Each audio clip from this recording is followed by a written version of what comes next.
something so good. So good. So good.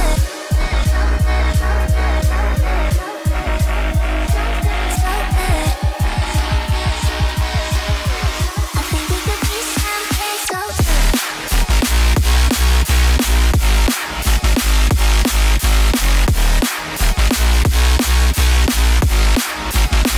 Something so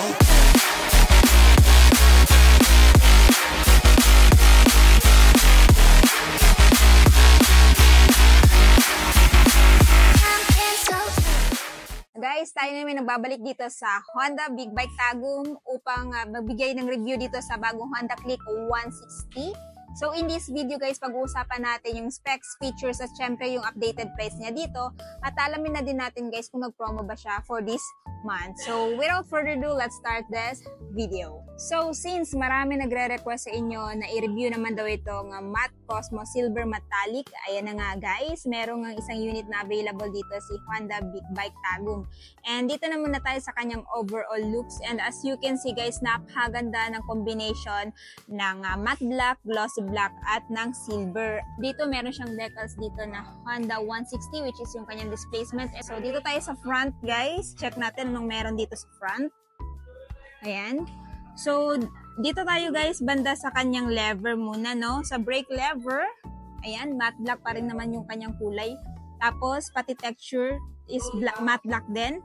Equipped din siya ng park brake lock guys, na kung saan if ever, ayan, naka-engage to sa mga incline na lugar, hindi na dadaos-dos itong scooter na to. So isa yan sa magandang feature ni Honda Click 160. Meron din niyang ganyan na feature yung Honda Click 125 guys. Tapos pagdating dito, meron siyang gloss black na fairings, tapos hinaluan pa ng silver na fairings dito na nagpapa-premium ng itsura niya. And then pagdating naman dito guys, meron din siyang decals na Click 160.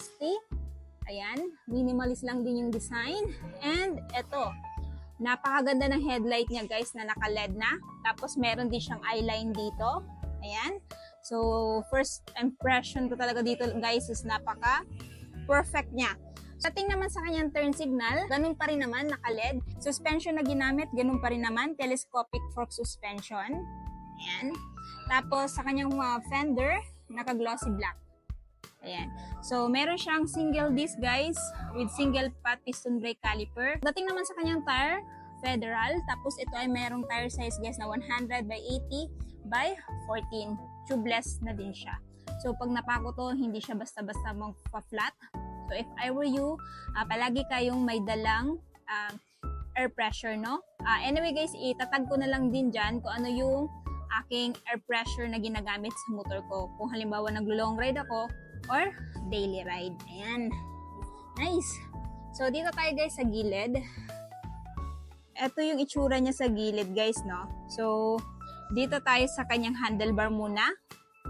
No? Dito naman sa handlebar guys, nandito yung kanyang napakagandang grip. Ayan. So, stock grip guys, pero napaka-premium. Siyempre, yung bar end niya, matte na matte. Tapos, pagdating dito sa kabila, same lang din. Anyway, siya po ay naka-fully digital instrument panel. So, yung information meron dito, merong speedometer, odometer, fuel gauge. Ayan. Time, of course. At saka meron din siyang battery health indicator dito na kung saan gamit na gamit if ever, ayan, mag-check ka ng battery health ng scooter na to. Meron siyang select at saka set button if ever mag-set ka ng oil change indicator, time, tapos kung halimbawa mag-set ka ng trip 1 or trip 2 nitong scooter na to. So yung mga indicators meron dito, turn signal, and high beam, low beam, check engine, idling stop system. Ayan. So, ito yung idling stop system, guys. Pag naka-activate yan, 3 to 5 seconds na hindi tumatakbo tong motor na to, automatic mag-shut off yung makina. And that way, mas makakatipid kayo sa gasolina. Yan. Tapos, ito yung kanyang electric start, high beam, low beam, horn, at saka turn signal. Ayan. So, dito naman tayo dumako sa kanyang front pocket, no? So, napakaganda ng design dito, guys. Glossy white, nag-complement din dito sa fairings niya dito banda sa may tuhod ninyo, no? So, ito kasi guys is talagang pag puti, malinis talaga tingnan. Plus, combination pa siya ng matte black, di ba? Ayan, sa mga mahihilig sa ganitong kulay na plain, ayan, bagay na bagay itong scooter na to para sa inyo. So, dito tayo guys sa kanyang, ayan, packet. So, dito sa packet niya guys, malalim na din yung packet niya. Ayan. Tapos, meron din siyang saksakanan ng cellphone ninyo. Naka-USB type na siya. No need na kayong bumili ng adapter. So, if I were you, if ever itong scooter na to yung bibilhin nyo, tapos gumagamit kayo ng Waze or Google Map, bumili kayo ng cellphone holder, ilagay nyo dito.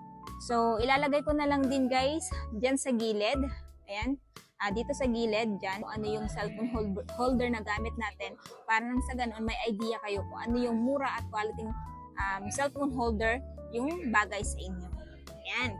Tapos, dito naman tayo, meron din siyang pocket dito. Unlike kay Click kasi is shallow yung front pocket niya, pero kay Click 160, malalim na.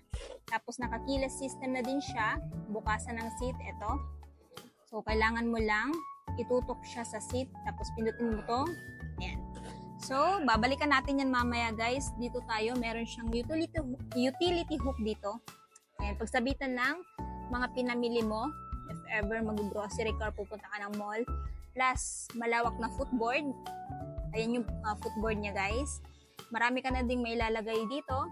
Gaya ng bag, plastic, paper bag. Depende kung ano yung gusto nyong ilagay dito. Anyway guys, yung kilo na pwede mong ilagay dito, sa mga nagtatanong, marami kasi nako-confuse, ilang kilo ba yung pwede ilagay sa footboard ng isang motor or ng isang scooter.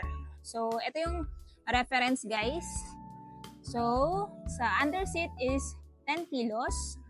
At dito naman sa kanyang footboard, ang pwede mong ilagay dito is, ayan, 1.5 kilos. So, ito yung gamit nitong sticker na to guys. No? Ayan. So, pwede kayong maglagay ng gloves. Ayan, kasyang half face ata na helmet dito. Tapos, ito naman guys, is yung sa PSI, yung hangin ng gulong ninyo.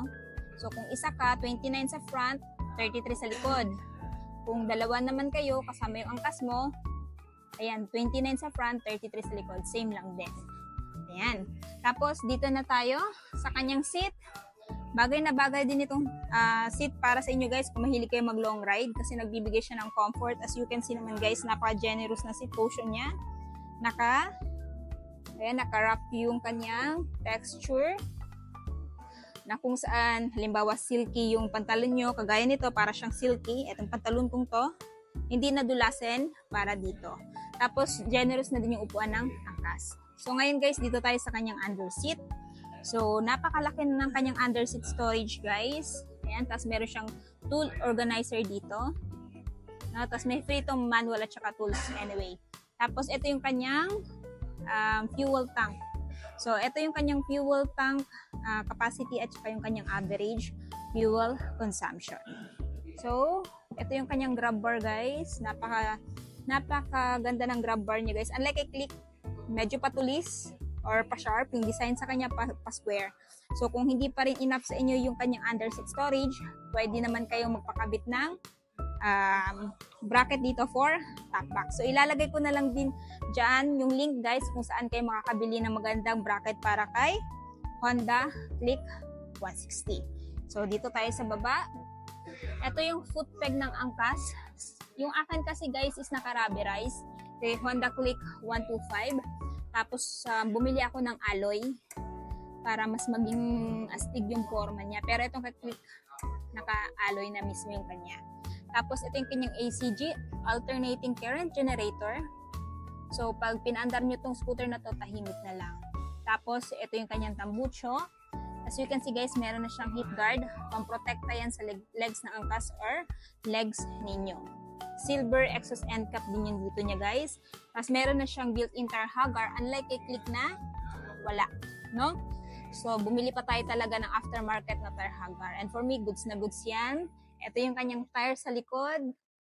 So mas malapad yung tire niya dito guys. Tapos meron siyang rare tire size guys na 120 by 70 by 14, tubeless, and federal pa rin yung brand.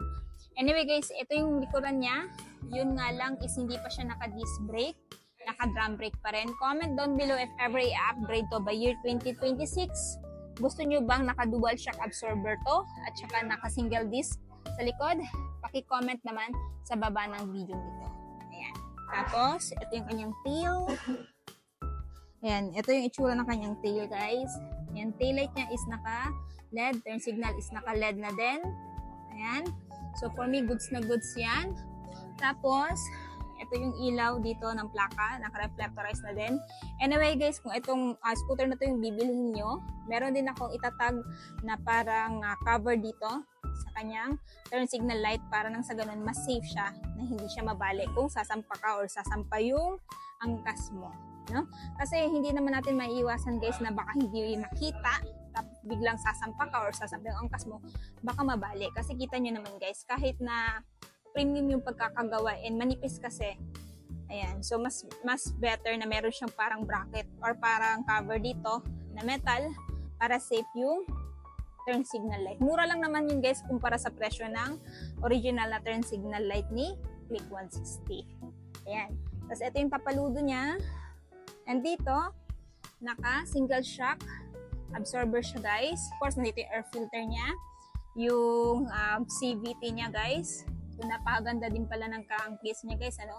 Matte yung ayan, kulay. Tapos guys, yan yung kanyang drum brake.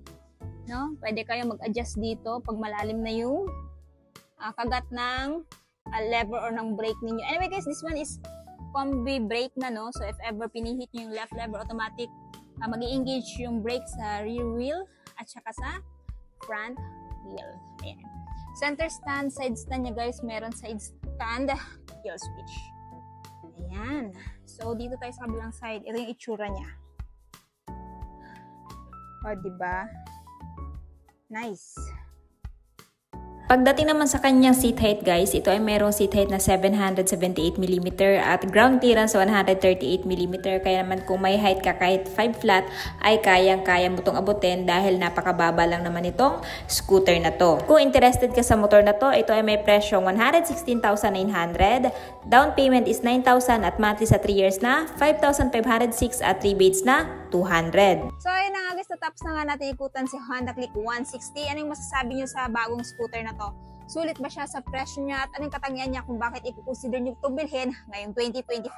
Paki-comment naman sa baba. At syempre kung bago pa lang kayo sa channel ko at hindi pa nakapag-subscribe, huwag kalimutan mag-subscribe para ma-notify kayo once may bago tayong upload. So yun guys, hanggang dito na muna tayo. Ride safe and peace out!